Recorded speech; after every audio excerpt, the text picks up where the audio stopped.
The last ride. I've been a trucker for 20 years. I've seen my share of strange things on the road.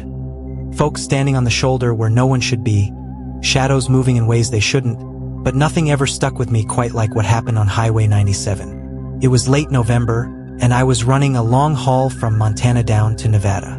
My route took me through a remote stretch of Oregon. Nothing but pine trees and cracked asphalt for miles. I was already running behind schedule, thanks to a storm that had slowed me down earlier, so I pushed through the night, figuring I'd stop for some shut-eye when I hit the next truck stop. But that truck stop never came. My GPS showed a service station about 50 miles ahead, but as I drove, the road signs told a different story. First, a sign for a gas station I knew should be there was rusted and broken, hanging off its post like it hadn't seen maintenance in years. Then my radio crackled, just static at first, but then something else. A voice, weak, desperate. "Help me, please. I can't." I grabbed the CB mic. "This is Big Mike on 97. Who's out there?" Silence. Then more static. Then laughing. It wasn't human laughter. It was dry, rattling, like someone trying to remember how to laugh but getting it all wrong. My stomach turned. I put the mic down and kept driving. I must have been on that road for another 20 minutes when I saw headlights up ahead. Another truck pulled onto the shoulder. The cab door was open, swinging slightly in the cold wind, but no one was inside. No hazards flashing, no signs of an accident. Just abandoned. I slowed, shining my high beams onto the cab. The inside was empty. A half-drunk cup of coffee sat in the holder. The driver's seat was pulled back like someone had just been sitting there. Then I saw the footprints. A single set, leading from the truck into the woods. I don't know what made me do it, but I killed my engine. Maybe it was curiosity, maybe it was that nagging sense of trucker camaraderie, that unspoken rule that we look out for each other. I grabbed my flashlight and climbed down. The air was sharp, carrying the scent of damp pine and something else. Something I couldn't place. Something wrong. I followed the prints to the tree line, my boots crunching softly against the frozen dirt. My flashlight beam bounced off the trunks, illuminating nothing but empty woods. Then a sound. A whisper. "Mike!" I froze. My name. I swung the flashlight around, but there was nothing. Just trees. Just shadows. "Help me!" The voice was closer now. I took a step back. The air around me suddenly felt thick, pressing in against my skin. My breath came in short bursts, and then I saw them. Eyes, dozens of them, staring from the darkness between the trees, reflecting the light like a pack of wolves, but set too high, too human. And then they moved, all at once. I turned and ran. I ran harder than I had in my entire life, crashing back through the brush toward my truck. Behind me, something followed, something fast, too fast. I could hear it, a skittering sound like claws on pavement. I reached my rig, slammed the door shut, and locked it just as something hit the side of my cab. The whole truck rocked from the impact. I didn't look. I didn't want to see what it was. I fired up the engine, floored the gas, and peeled out of there, my trailer fishtailing wildly behind me. In my side mirror, I caught one last glimpse of the road. The abandoned truck was gone. Not in the distance. Not moved. Just gone. I didn't stop driving until the sun rose, and when I finally found a truck stop, I stumbled inside, shaking like a leaf. The guy behind the counter took one look at me and asked if I was okay. I asked him if there had been any reports of a missing trucker on Highway 97. He went pale. "You saw it?" I didn't answer, just nodded. He swallowed hard. That stretch of road. A trucker disappeared there about 10 years back. They found his rig, but not him. Some say if you stop, if you get out.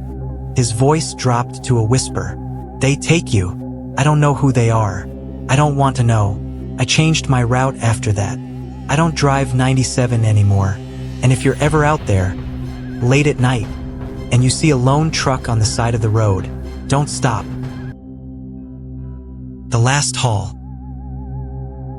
I've been a trucker for over 15 years, seen every stretch of lonely highway in this country. Long nights, empty roads, and the occasional weird encounter. just part of the job. But nothing prepared me for what happened on that damn stretch of Route 609. It was a moonless night, and the only light came from my headlights cutting through the darkness. I was hauling a load of construction materials from Nebraska to Arizona, a routine trip. Everything seemed normal at first, just miles of asphalt stretching endlessly in front of me, the hum of my rig filling the silence. But somewhere past the 200-mile mark, I started feeling off. You know that sensation you get when someone's watching you? That creeping, hair-raising feeling on the back of your neck? That's exactly what I felt. I checked my mirrors, even slowed down to see if someone was tailing me. But there was nothing, just the road, my truck, and the pitch-black desert surrounding me. At around 2 a.m., I spotted something up ahead, a figure standing on the shoulder. That alone wasn't unusual. Hitchhikers, stranded drivers, even drifters, I'd seen them all. But as I got closer, I noticed something was wrong. The man was tall, unnaturally thin, his limbs too long for his frame. He was wearing an old, tattered coat, and his face, well, I couldn't quite make it out. The shadows from my headlights seemed to dance over his features, never settling, like his face was shifting. I gripped the wheel tighter. Every instinct in me screamed to keep driving. And I did. As I passed him, I swear I saw his head snap toward me, his eyes locking onto mine through the windshield. That's when my radio crackled to life. "Help me." The voice was distant, garbled with static. I hadn't touched the CB radio all night. Hell, I rarely used it except for checking road conditions with other truckers. My heart pounded as the voice came again, more desperate this time. "Don't stop, keep driving." A chill ran down my spine. I reached for the dial, adjusting the frequency, but all I got was more static. Then silence. For the next mile or so, I kept checking my mirrors, half expecting to see that figure standing in the middle of the road behind me. But he was gone. I thought that was the end of it. I was wrong. A few minutes later, something darted across the road just ahead of my truck. I barely had time to react. I swerved hard, tires screeching against the asphalt as I fought to keep the rig from jackknifing. My heart slammed against my ribs as I brought the truck to a stop on the shoulder. My hands were shaking. I took a deep breath, trying to steady myself before stepping out with my flashlight. The desert was silent, unnervingly so. No wind, no crickets, just an oppressive stillness. I swept my flashlight beam across the road, searching for whatever the hell I almost hit. Nothing. No animal, no debris, not even tire marks. It was like I imagined the whole thing. Then I heard it, a slow, deliberate tapping on the side of my trailer. I turned, my blood running cold. The tapping continued, 3 knocks, then silence. "Who's there?" I called out, trying to keep my voice steady. No answer. I took a few cautious steps toward the back of my rig, my flashlight trembling in my grip. The moment I reached the corner of the trailer, the knocking stopped. I swung my light around, expecting to see someone standing there. Nothing. I was about to turn back when I noticed something odd. The dust on the side of my trailer had been disturbed. 3 long, finger-like streaks trailed down the metal, as if something had dragged its hand across it. That was enough for me. I climbed back into my truck, locked the doors, and floored it. But the nightmare wasn't over. For the next 20 miles, the air inside my cab grew colder, so cold that I could see my breath. My fingers felt numb on the wheel. Then the smell hit me, rotten meat. It filled the truck, thick and putrid, like something long dead was sitting right next to me. I gagged, rolling down the window, but the stench only got stronger. Then, in my passenger side mirror, I saw movement. A shape, dark and hunched, clung to the side of my truck, its limbs twisted at unnatural angles. I slammed the gas pedal. Whatever it was, it didn't fall off. It started climbing. I could hear it now, scraping sounds, nails dragging across metal. My headlights flickered. The whole truck shuddered as if something massive had dropped onto the roof. Then whispering, not in English, not in any language I recognized, just low, guttural whispers that made my skin crawl. I kept driving, pushing the rig to its limit, praying I'd outrun whatever the hell was on my truck. And then, Just as suddenly as it started, the weight on the roof disappeared. The cold vanished. The smell dissipated. I didn't stop driving until the sun began to rise, the first light of dawn painting the horizon. Only then did I dare to pull over at a rest stop. I stepped out on shaky legs, checking my truck. Nothing. No dents, no scratches, no handprints. But when I looked at my trailer, my blood ran cold. Carved into the metal in deep, jagged letters was a single word: next. I never drove Route 609 again. I've been on the road for over 15 years. Seen every kind of storm, every kind of wreck, every kind of strange thing a lonely highway can throw at you. But nothing comes close to what happened on that damn stretch of Route 609. It was supposed to be a routine run, Nebraska to Arizona, hauling a load of steel beams for a construction site. The company gave me a tight deadline, so I pushed through the night. My only companions the radio static and the rhythmic hum of my tires on the pavement. Everything felt normal until I hit the Arizona state line. The road was empty. Not just in a late-night highway kind of way, this was something else. I hadn't seen another vehicle in miles, not a single pair of headlights in my rear view. It was just me, my rig, and the two-lane stretch of asphalt cutting through the desert. And then my radio crackled. I hadn't touched the CB all night, but suddenly, a voice cut through the static, faint at first, then clearer. "Help, please." I grabbed the mic. "You all right, buddy? You broken down." Static. Then the voice came again, more desperate this time. "Don't stop. Whatever you do, don't stop." My hands tightened on the wheel. My headlights carved a narrow path through the darkness, illuminating nothing but the endless road ahead. Then I saw it. A truck, jackknifed in the middle of the highway. Its hazard lights blinked weakly, like a dying heartbeat. The cab was crumpled, the windshield shattered. Smoke curled up from the hood, vanishing into the night. I slowed down, my instincts warring against the warning in my head. Someone could be hurt. Someone could need help. Then I noticed the doors. They were open, both of them, wide open, like whoever had been inside left in a hurry. I pulled my rig to the shoulder, my heart pounding in my ears. Grabbing my flashlight, I climbed down from the cab. The desert air was thick, unnaturally still. No wind, no sound, just the blinking red glow of the wrecked truck. "Hello," I called out, my voice swallowed by the night. "Anyone here?" No answer. I approached the truck cautiously, my boots crunching against the gravel. The inside of the cab was empty. No driver, no blood, no sign of a struggle. Just a half-empty coffee cup sitting in the holder, still warm.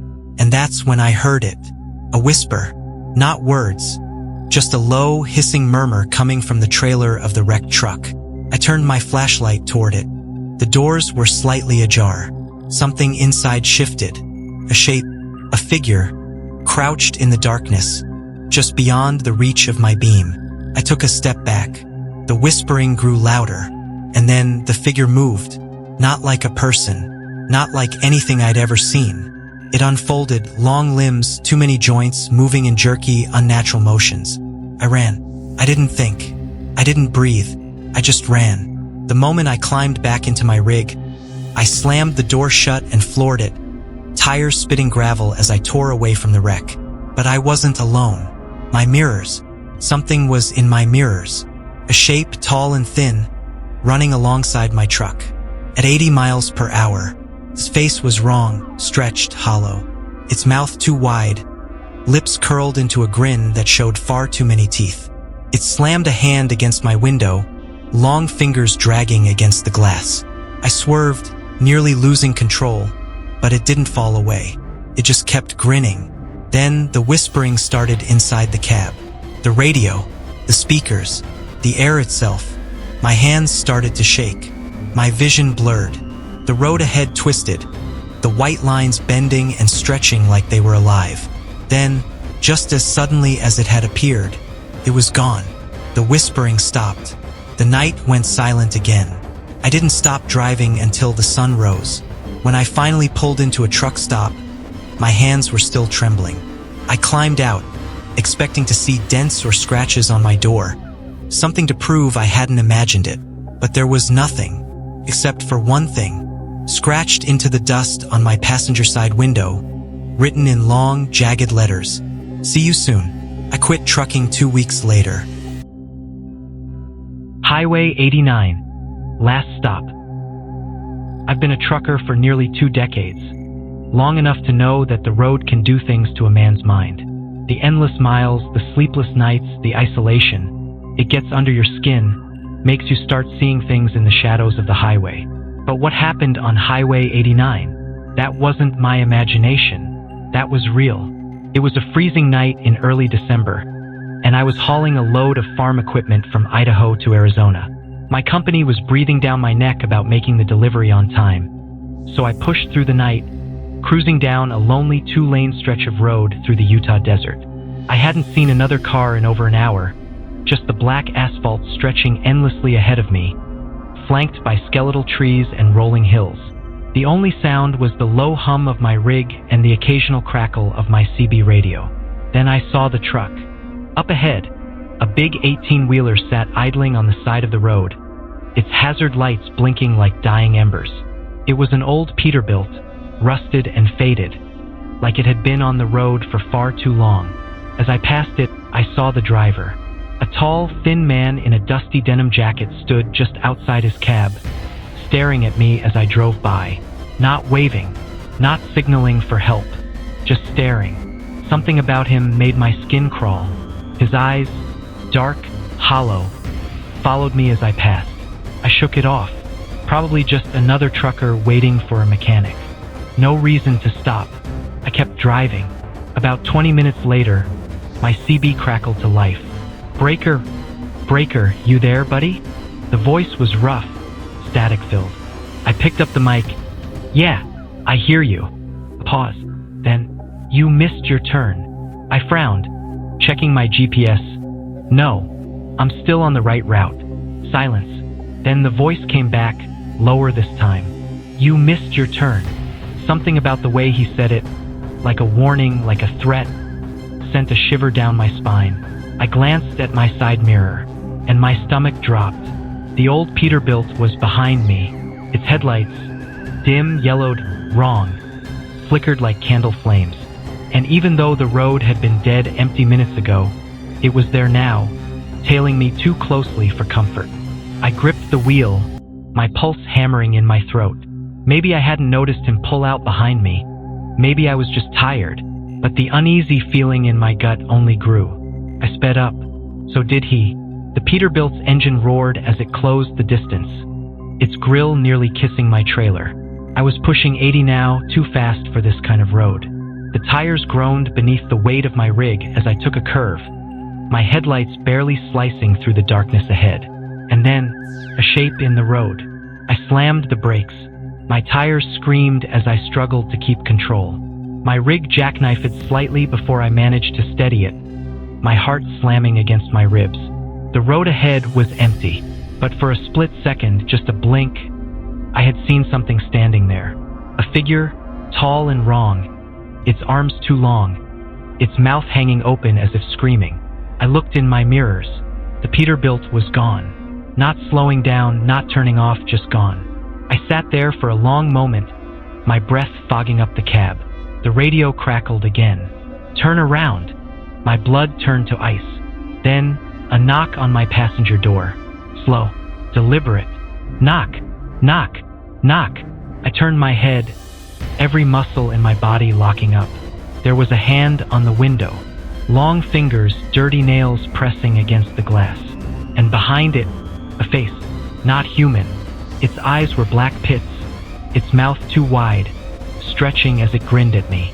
I don't remember hitting the gas, don't remember speeding away. I just remember driving fast, not stopping for anything, not checking my mirrors, not touching the radio. By the time I saw the first gas station, the sun was creeping over the horizon. I pulled in, parked, and stumbled out of my cab, my legs barely holding me up. The attendant looked at me like I was a ghost. "You okay, man?" I swallowed hard. "You ever seen an old Peterbilt around here? Rusted with a tall driver. His expression darkened. "You saw him?" I felt a chill crawl up my spine. "Who is he?" The attendant hesitated, then lowered his voice. "Folks around here call it the Lost Hauler. Been seen on this highway for decades. Always at night. Truckers say he watches you, follows you. Some say he was a driver who wrecked out here years ago. Never found his body." I thought about the shape in the road, the grinning thing at my window. I didn't ask any more questions. I just refueled, got back in my rig, and got the hell out of there. I don't drive Highway 89 anymore. And if you ever do, don't stop.